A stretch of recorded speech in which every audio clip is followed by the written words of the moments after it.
Welcome to Elderly Care, the place where your voice, your experience, and your well-being truly matter. I'm Dr. Winston, and today I want to speak with you heart to heart. Because if you've ever felt disrespected by your own children, this message is especially for you. There comes a moment in every parent's life, usually quiet and unceremonious, when something feels different. You're speaking, but your words float in the room without landing. You make a request, but it's brushed off or forgotten. The same child who once clung to your hand at every crossing now interrupts you mid-sentence, or worse, talks over you as if your voice no longer carries meaning. It doesn't happen all at once. At first, it may be subtle, a look of impatience, a sigh when you remind them of something they don't want to hear, a sharp tone in response to a soft suggestion. And with time, what once felt like a deep connection begins to fray, not into loud arguments, but into silence, distance, and disregard. If you are over 60, perhaps retired or living on your own, you may have felt it more sharply. The shift from being the center of your family to someone they call only when convenient. Someone whose opinions they smile at politely but rarely follow. That sting of invisibility, that ache of being needed less, listened to less, and painfully respected less. You ask yourself, did I do something wrong? Why don't they take me seriously anymore? After all I've done for them, how can they treat me like this? If any of this feels familiar, know this: you are not alone. In fact, many parents experience a similar unraveling as their children grow into adults with lives of their own. It doesn't mean you failed as a parent. It doesn't mean you're no longer worthy of respect. What it does mean, however, is that the rules of engagement have changed, and it's time to learn how to adapt without losing your dignity, your confidence, or your joy. The truth is, the respect of your adult children cannot be demanded. It must be inspired. And that inspiration starts not with confrontation, but with quiet, consistent shifts in how you see yourself and how you choose to respond when you feel dismissed. Let's begin by understanding what's really happening underneath these changes. The hidden roots of disrespect. Most adult children do not wake up one day and decide to stop respecting their parents. In fact, many of them may not even realize that their actions come across as disrespectful. So what causes this silent erosion of regard? Experts in family psychology often point to several underlying dynamics. First, there is the matter of role reversal. As children grow into adults, they begin to see the flaws and limitations in their parents, something that is natural, even healthy, for their development. But if that awareness isn't balanced with empathy and gratitude, it can harden into judgment. They start seeing you as stuck in the past, or too slow to keep up, rather than a source of wisdom and lived experience. Second, there is the pressure of modern life. Adult children today are often overwhelmed, balancing careers, children of their own, financial stress, and a constant barrage of digital distractions. In this busyness, they may lose sight of how their tone, their words, or even their neglect may hurt you, not because they mean to be cruel, but because they've forgotten how to slow down and truly see you. And finally, there are unspoken resentments, small wounds from the past that were never fully healed. Perhaps there were moments when you were too strict, or not available enough, or made decisions they didn't understand. These moments buried beneath years of unspoken emotion, can bubble up later as passive aggression or emotional distance. Understanding these root causes is not about blaming yourself or excusing bad behavior. It's about clarity. Because once you understand that the disrespect is not always personal, but often a result of miscommunication, generational shifts, or emotional baggage, you gain the power to respond with grace rather than pain. And from that place of strength, you can begin to rebuild the respect you deserve, not through force, but through quiet, powerful choices. The first step to regaining the respect of your children begins not with them, but with you. Before you can ask for respect, you must stand in it. Not with loud demands or lectures, but with quiet confidence that says, I know who I am, and I don't need to prove it. As we grow older, one of the great challenges is watching our roles shift. In our younger years, we were the caretakers, the protectors, the guides. We were the ones who knew more, did more, and were relied upon. But with time, as our children become independent, the sense of purpose we once felt so strongly can begin to fade. We begin to question ourselves, sometimes even shrinking in our own presence. That shrinking is dangerous, not just for your well-being, but for the dynamics of your relationships. Children, like all people, mirror what they see. If they see a parent who constantly apologizes, who hesitates, who doubts their own worth, they begin to internalize a false belief that perhaps this person no longer holds the same value they once did. But this is not true. Wisdom doesn't age out.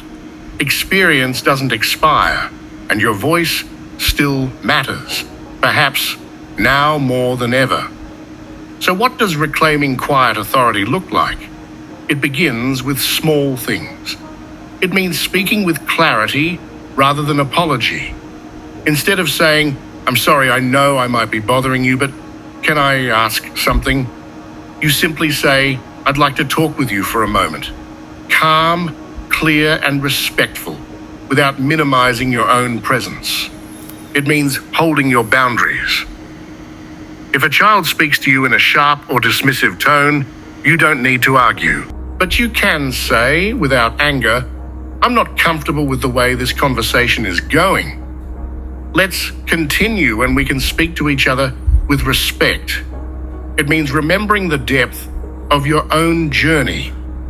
You have lived through joys and heartbreaks, raised a family, perhaps worked for decades, cared for others, survived illness or loss, and gathered countless lessons along the way. So this history is not something to be hidden. It is something to be honored by you first, and then by those around you. Reclaiming quiet authority is not about being controlling. It is not about winning. It is about showing up in your life with the dignity you've earned and the steadiness you still carry. When your children see that you respect yourself, not through pride, but through presence, they are reminded, even if unconsciously, that you are someone to be respected in return. The shift from needing to teaching. Another powerful step is to subtly shift your energy from needing your children's approval to sharing your insight and presence as a gift. This doesn't mean preaching or offering advice at every opportunity. Rather, it means letting go of the desperation to be validated and instead embracing the quiet joy of being someone who has something to offer without needing anything in return. When we become overly focused on getting respect, we often approach conversations with tension. We try to impress, to correct, or to earn affection. But when we release that grasp and instead focus on simply being who we are, kind, strong, aware, something magical happens. People begin to lean in. They begin to listen, not because you ask them to, but because your presence becomes magnetic in its stillness. You don't have to prove your value. You only have to live it. The inner compass, finding strength without their approval. There comes a time in life when you must ask yourself a hard but freeing question. What if they never change? What if your children continue to speak sharply, or neglect to visit, or overlook your wisdom, despite your best efforts? What if the respect you long for doesn't come in the way you expected? This question is not meant to fill you with despair. It is meant to release you from waiting. Because when you stop tying your peace to someone else's behavior, you begin to reclaim control over your own life. This is the power of the inner compass. An inner compass is that quiet voice inside that reminds you who you are, even when the world forgets. It is the calm that remains when others are unkind. It is the stillness that holds you when no one calls. And it is built not on their words, but on your own sense of meaning. To strengthen that inner compass, begin by noticing the small moments when your heart aches for approval. Maybe it's when your child talks over you. Maybe it's when they ignore a suggestion you made or make a decision without asking your opinion. In those moments, there is a quiet hurt, and often a rising temptation to react, to scold, to guilt trip, or to pull away in silence. But instead of reacting outwardly, try turning inward. Ask yourself, what am I believing right now that is making me feel invisible? What do I need that I'm hoping they'll give me? Can I give a part of that to myself? The answer might surprise you. Perhaps what you need is to feel valued, and that can start by doing something meaningful today just for you. Perhaps what you need is to feel heard, and that can start by writing your thoughts down or sharing them with a friend who listens deeply. Perhaps what you need is to feel powerful again, and that can begin with taking a walk, preparing a beautiful meal, volunteering, or learning something new. When you act from your center, rather than your wound, your entire presence changes, and others feel it too. Adult children, like all people, respond more positively to grounded strength than to emotional neediness. When they sense that you are at peace with who you are, that you enjoy your life and do not depend on them to feel whole, they begin to feel safe around you again. They begin to come closer, not out of guilt, but out of genuine connection. The most powerful shift you can make is this. Stop waiting for them to show you your worth. Show it to yourself, live it, and let them catch up in their own time. Resisting the urge to lecture. It's understandable. When you feel disrespected, the urge to lecture or set them straight can be overwhelming. You want to remind them of everything you've done, all the sacrifices you've made. You want to shake them awake and say, "Don't you see me?" But the truth is, lectures rarely lead to respect. They often create more distance, more defensiveness, more walls. What leads to respect is modeling the very behavior you want to receive. Listening, patience, clarity, dignity.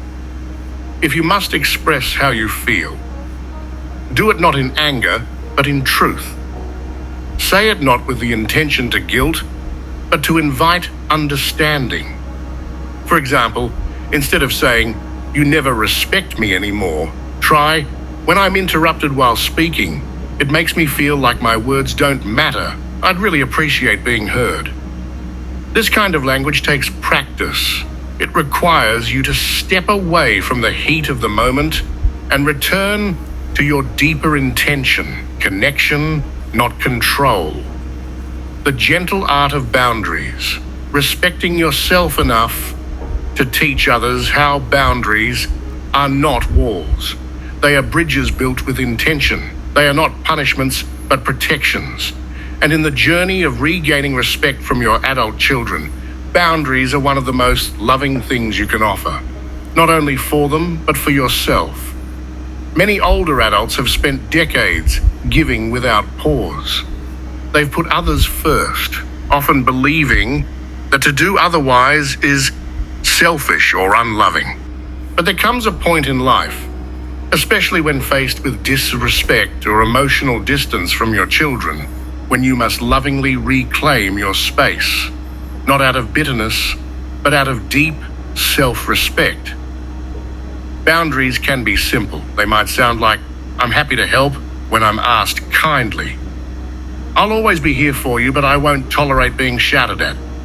I need some time to rest. I'll call you tomorrow." These are not demands, they are truths, and they teach others how to treat you, not through scolding, but through example. When you set boundaries with calm and consistency, you begin to shape your relationships into spaces where kindness can grow. And if the other person resists or reacts, that's okay. Not everyone adjusts quickly to change, but you've already taken the first step in choosing peace over people-pleasing. Setting boundaries is not about creating distance, it's about creating clarity. And clarity is where respect begins to return. What's more, when your children see you standing firm with kindness, they begin to feel safer around you.